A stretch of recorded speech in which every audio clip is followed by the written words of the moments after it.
Hola, buenas tardes. Bueno, muchas gracias al comité organizador de la jornada por la oportunidad de poder brindar y de compartir esto que hacemos a diario. La patología de la que vamos a hablar per se no es una patología frecuente y por eso vamos a ir circunscribiendo hacia dónde le apuntamos. Acorde a lo que les dije, la patología de las glándulas salivales en niños la podemos organizar inicialmente en lesiones no neoplásicas y neoplásicas. Dentro de las no neoplásicas, todas las que ven a su margen izquierdo, las malformaciones incluso del primer arco que muy bien mencionó Eugenia, las inflamatorias infecciosas, la granulomatosa, los quistes y las autoinmunes. Y las neoplásicas, que va a ser el foco de la charla, las podemos clasificar, como hizo este doctor, el doctor Lennon, este año en las clínicas de Norteamérica de otorrinolaringología, en epiteliales benignas, epiteliales malignas, mesenquimatosas benignas, que es la sinonimia a decir las anomalías vasculares, y las mesenquimatosas malignas, que es el clásico rhabdomyosarcoma. Bien, con respecto a lo epidemiológico, se calcula que estos tumores malignos constituyen solo el 0,5 al 1% de todos los tumores de la ergonomía en pediatría y que representan menos del 10% de los tumores pediátricos de cabeza y cuello. En pediatría se presentan en una mayor proporción de tumores malignos que en adultos. Esto no es lo que yo les voy a mostrar en mi serie, pero alrededor de lo descrito es alrededor del 50%, y una gran clasificación dentro de lo oncológico y poniendo también algún porcentual del Seminole Pediatric Surgery del 2006, es que el adenoma pleomorfo dentro de los benignos representa más del 85% y el carcinoma mucoepidermoide es la mitad de los malignos por lo menos. Lo importante no solamente es hacer foco en la patología maligna de la glándula, sino que también voy a ir desarrollando el resto de la patología maligna que muchas veces coexiste o es el verdadero diagnóstico diferencial con esta patología. El manejo de estas lesiones, por todo lo que les vengo diciendo, no es fácil. Hay escaso número de pacientes, como les mostré, y escasos datos epidemiológicos locales. Para poner un ejemplo, ni siquiera ha sido incorporada esta patología maligna en el registro oncohematológico argentino. No es fácil establecer comparación con la población adulta. Primero, por la alta variedad histológica, que ya como les mostré previamente, no es el mismo porcentaje que los adultos, y porque hay diferentes implicancias a la hora de proponer tratamientos agresivos en nuestros pacientes. Someramente hay que hablar un poco de la clínica y sobre todo preguntar sobre cuándo se inició, qué duración tiene este proceso y hacer hincapié en estos 4 grandes puntos. Aquellos tumores, aquellas lesiones en esta región que se originan al nacimiento, en general son malformaciones vasculares, o mejor dicho, anomalías vasculares. Pero hay que tener en cuenta entre los diagnósticos diferenciales algo extremadamente raro como es el cieloblastoma. Aquellas lesiones que presentan crecimiento rápido, que tienen dolor, que cursan con fiebre, con un síndrome inflamatorio, bueno, su origen viene por ese lado. Aquellas lesiones que son asintomáticas, únicas, que no se puede distinguir entre un tumor verdaderamente benigno y maligno, sobre todo de bajo grado, hay que tener en cuenta también la anamnesis. Pero fundamentalmente hay que abrir los ojos ante un crecimiento rápido de esa lesión, si hay afectación o no del nervio facial, si esto se le agrega lesión y esa masa en general está fija. Esto se observa más en la población pediátrica que en adultos, esta diferencia entre si está fija o no, y si hay afectación o no de piel o de estructuras adyacentes. Esto que puse en negrito al final es lo que dice la literatura, pero como nosotros estamos acostumbrados a tratar con chicos, la aparición de adenopatías cervicales, que de per se dice que entre el 60 y el 80% de todos los chicos en algún momento va a tener alguna adenopatía, no sería uno de los predictores que per se nos haría pensar en patología maligna. Ahí puse algunos ejemplos de un paciente recién nacido con lo que después fue una anomalía vascular, una paciente que se presentó claramente como una lesión inflamatoria y un paciente que se presentó ya con un déficit en el nervio facial que fue un tumor maligno. Una consideración que quiero compartir es, el último de los pacientes que por algo no tapo los ojos y está hablado con todos los padres y tenemos la autorización para mostrar completo la foto de estos pacientes, presentó claramente un compromiso vascular, un compromiso nervioso. El compromiso nervioso debe objetivarse no solo desde lo médico, sino desde lo médico legal, y tiene esas implicancias, y tiene implicancias para que la familia entienda de qué se trata la patología y que en general, por más de que se trate adecuadamente, esta patología no termina del todo de resolverse. Y una propuesta que viene de la mano de otra patología, como es el schwannoma, es la escala de House-Brackmann, que permite describir el compromiso en estos 6 pasos y que está ampliamente o está siendo ampliamente utilizada por cirugía de cabeza y cuello de adultos. Con respecto al abordaje, previo dije que no era fácil abordar a estos pacientes. En general, nuestro primer estudio por imágenes, además de todo lo que se acaba de contar de estas implicancias clínicas o de esto que nos prende alguna que otra luz, es la ecografía con la modalidad Doppler. No olviden pedir la modalidad Doppler en cada uno de estos pacientes. Un ejemplo de una patología benigna inflamatoria con una lesión, con un ganglio abscedado intraparotidio que debutó como una lesión indolora. Otro ejemplo clásico, una tumoración bilobulada con una distribución arteriovenosa periférica que terminó siendo un adenoma pleomorfo. Y esta, que seguramente, si les pregunto a ustedes de qué será, se darán cuenta, es claramente una ecografía de una lesión en masa parotidia, que es una anomalía vascular. ¿Sí? Bien. Todos estos artículos después se los doy con lo que el doctor Giusepucci nos estuvo pidiendo reiteradamente. El segundo escalón de las imágenes lo hacemos nosotros con la resonancia magnética, pero nosotros hicimos realmente el switch, y lo que dice la literatura, si bien es esta que les voy a dar es tendenciosa hacia el lado de la resonancia, es que depende de la disponibilidad de cada centro. Tomografías multislice con más de 64 pistas alcanzan hoy el mismo nivel o da el mismo nivel de información que la resonancia magnética. Igual nosotros no debemos desconocer que esto da la resonancia genera menor irradiación. Nosotros sentimos que nos da mejor definición de la patología de los tejidos blandos circundantes y es sí o sí de mayor utilidad en el diagnóstico de las anomalías vasculares, que como van a ver su incidencia es importante como diagnóstico diferencial. Ahí le puse algunos ejemplos que van sobre el tema.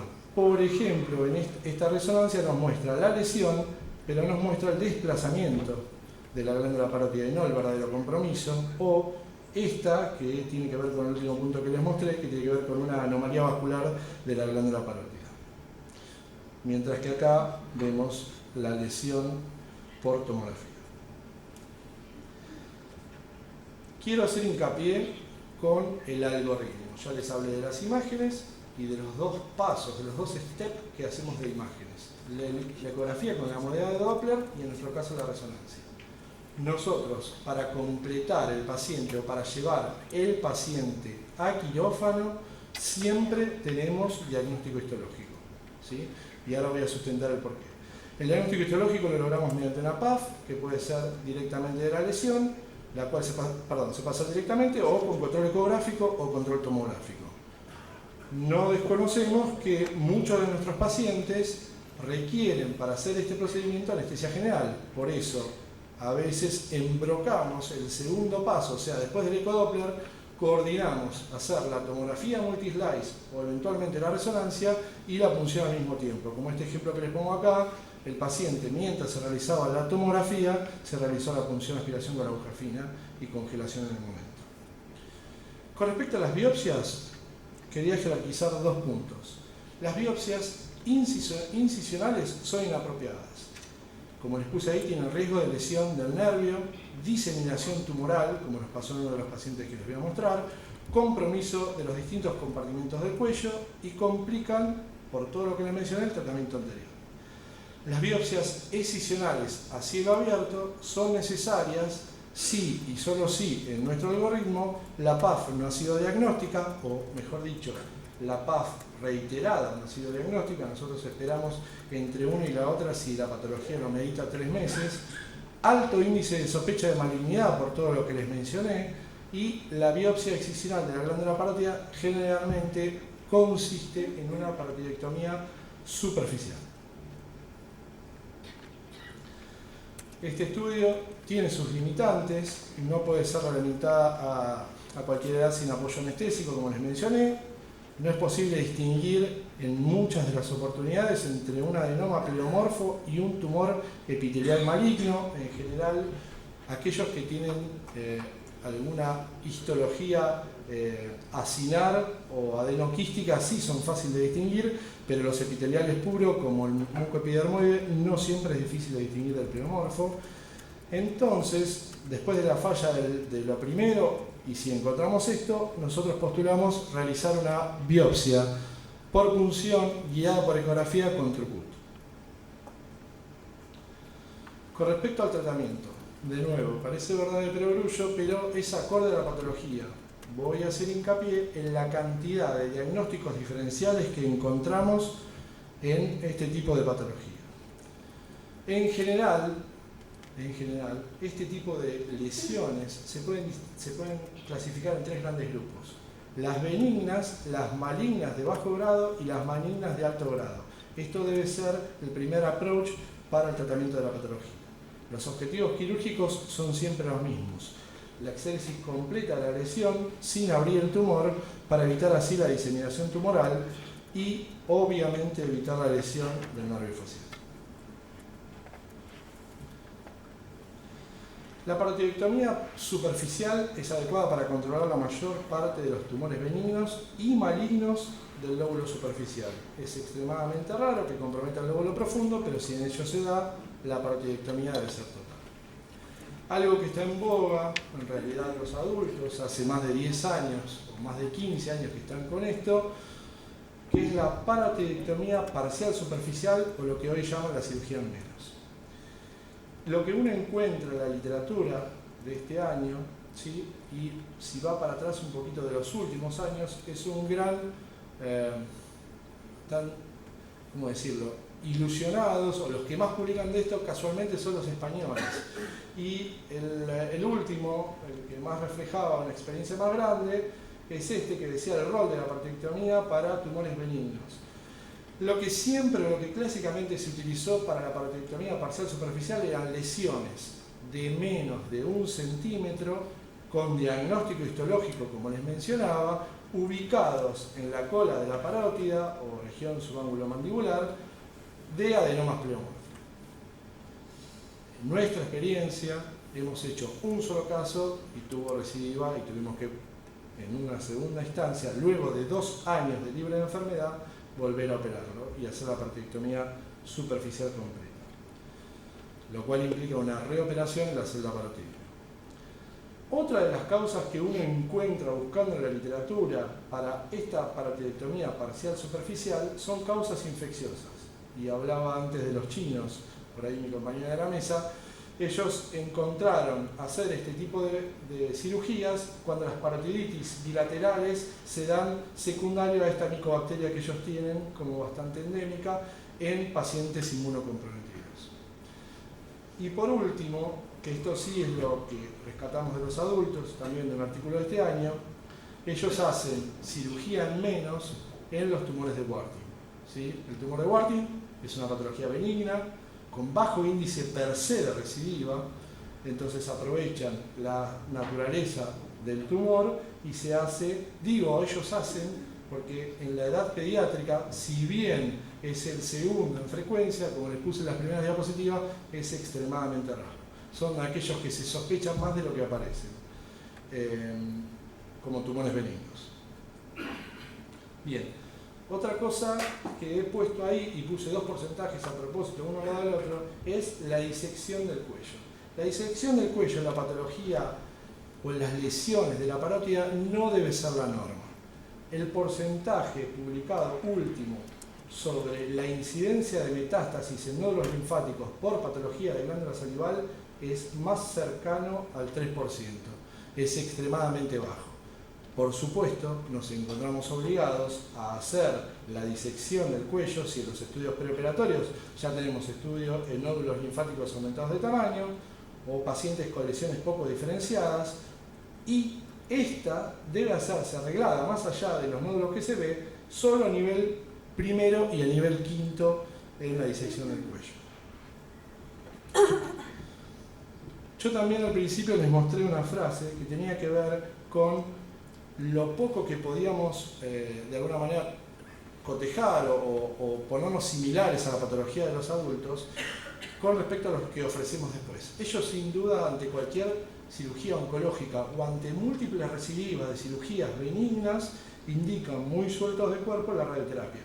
Este es un paciente que lo que tenía en la celda parotidia era un Pinette, ¿sí?, que se hizo la resección y recibió radioterapia. Esto es cuando tenía, si mal no recuerdo, 5 años. Hoy el paciente tiene 12 y lo que tiene es, además de una retracción local, tiene una hipoplasia franca de la mandíbula, además del compromiso nervioso que ustedes ven, que es de muy difícil manejo.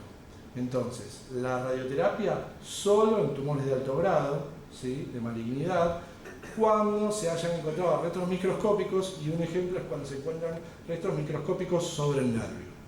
La afectación de ganglios cervicales hoy es una duda, yo lo pongo como algo que es una recomendación, pero hoy es una duda si se ha hecho un vaciamiento de los niveles que les mencioné y la invasión perineural que recién les mencioné. Las recurrencias. Las recurrencias en la edad pediátrica están publicadas en las pocas series que hay entre el 19,5 y el 30%, mientras que la mayor parte de las series son alrededor para los adultos del 1%. En general, si ustedes me preguntan de estos tres, tiene que ver con nuestra baja experiencia o la baja experiencia de los equipos tratantes para el manejo de esta patología por la incidencia que les mencioné al principio. El tratamiento quirúrgico inicial que no respete los márgenes amplios y el alto porcentaje porque no están completamente encapsulados. El seguimiento de estos pacientes tal vez va más allá de lo que nosotros podemos dentro de la edad pediátrica, porque se reportan, tanto para patología benigna como maligna, recidivas de entre los 10 y los 15 años. O sea, seguimientos a largo plazo, que en nuestro caso hacemos no solo con la exploración física, sino con una ecografía con modalidad Doppler. ¿Qué tiempo tengo? 2 minutos. La experiencia, nosotros en estos últimos 6 años manejamos 19 pacientes con una edad entre prenatal y los 19 años, una media de 10, y todos con presentación de masa palpable en la región parotidia. Dentro de los diagnósticos, nosotros usamos en todos los casos la ecografía con la modalidad Doppler, en 16 casos la resonancia y en 7 casos la tomografía, que estuvieron asociados en su gran parte con que en el momento de hacer la tomografía punzamos a los pacientes. Nuestra estadística era que de los 19, 14 fueron benignos, 5 malignos, 70-30, no cercano al 50% como les mencioné al principio. Nuestros diagnósticos diferenciales fueron los que les muestro ahí, obviamente su gran mayoría de adenoma pinomorfo, pero en realidad en el global lo más frecuente son las anomalías vasculares. Encontramos schwannoma, enfermedad de Castleman, enfermedades granulomatosas, adenopatías intraparotidias únicas y un quiste parotidio simple, y dentro de los diagnósticos oncológicos, rhabdomio, mucoepidermoide propio de la glándula, un neuroblastoma que estaba pegado a la glándula y 2 Pinette de la célula parotidia. Los diagnósticos por imágenes, no me voy a extender. El tratamiento consistió en resección de la masa en 12 pacientes, tratamiento médico en 4, el tratamiento médico tiene que ver con las anomalías vasculares, usamos propanolol, y en el rhabdomyosarcoma nos llegó luego de 12 etapas o 12 ciclos de quimioterapia con un tumor avanzado con metástasis pulmonares, hicimos diagnóstico de las metástasis y el paciente entró paliativo. Las complicaciones fueron en 4 pacientes, asimetrías faciales transitorias en nuestro medio, menor de 2 meses, un paciente con parálisis facial, es el que les mencioné antes, pero este tuvo una reconstrucción del nervio, y un paciente con el síndrome de Frey. El seguimiento fueron 39 meses, 18 pacientes tenían una enfermedad, y el paciente que les mencioné, tratamiento paliativo. En nuestra serie, 14 pacientes, el 70% fueron tumores benignos y 37% no requirieron tratamiento quirúrgico. De los 19 pacientes, lo que quiero rescatar como mensaje es que hubo 12 diagnósticos diferenciales en masa parotidia. La variedad diagnóstica muestra que toda masa debe ser exhaustivamente estudiada antes de ponerla en la base quirúrgica. tanto con estudios como por imágenes como por la histología, como les mencioné. Bien. Si tienen casos clínicos o bueno, vamos a las preguntas. Muy bien, muy buena la charla. Dos preguntas.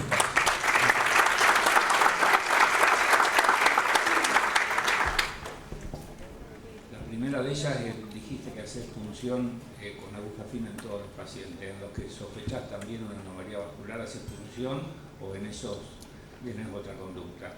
Y la otra pregunta... Espera, te contesto de una porque no llego a las 6 de la tarde. Sinceramente no. La expertise que logró el equipo de anomalías vasculares del hospital, y por eso también nos tiró la balanza a que a todos le pedimos resonancia como segundo step diagnóstico, es que solo con la ecografía con modalidad Doppler y la resonancia, con el alto índice de sospecha clínico, manejamos a los pacientes con anomalías vasculares. No los punzamos.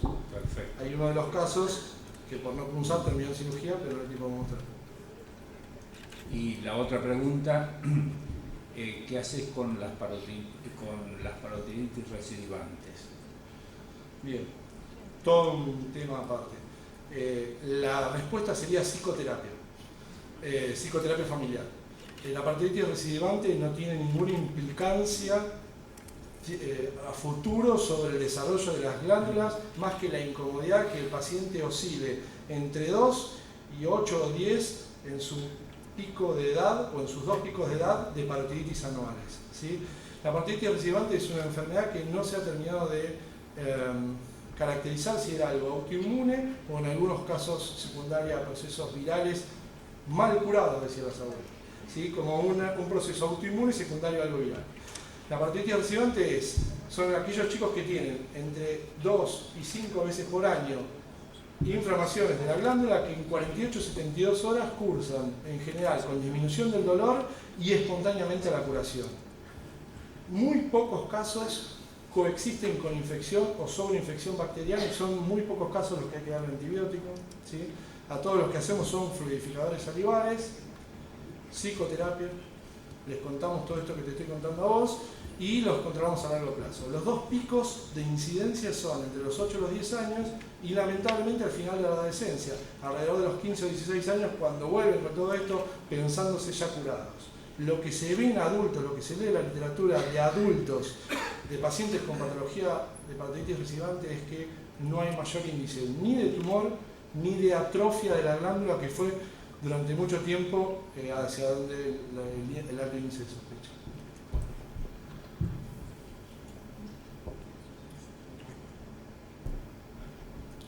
Oscar, ¿puedo mostrar algo? Sí. Si no hay más preguntas, aprovecho. Yo quiero que vean esto y creo que... Ah, está Nacho. Bueno.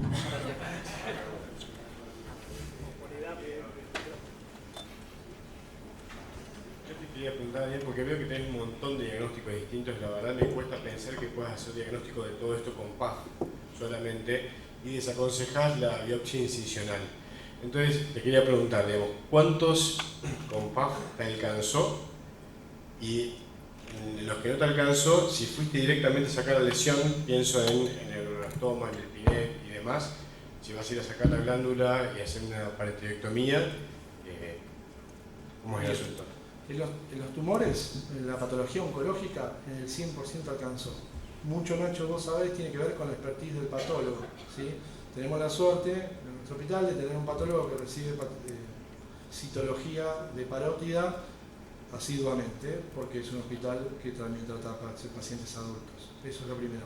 En todos los oncológicos tuvimos respuesta, tanto en el PINET como en el neuroblastoma. Recuerdo que el PINET, de inicio y por el alto índice de sospecha y por el estado de la paciente, directamente se la punzó con trucut, no con aguja fina.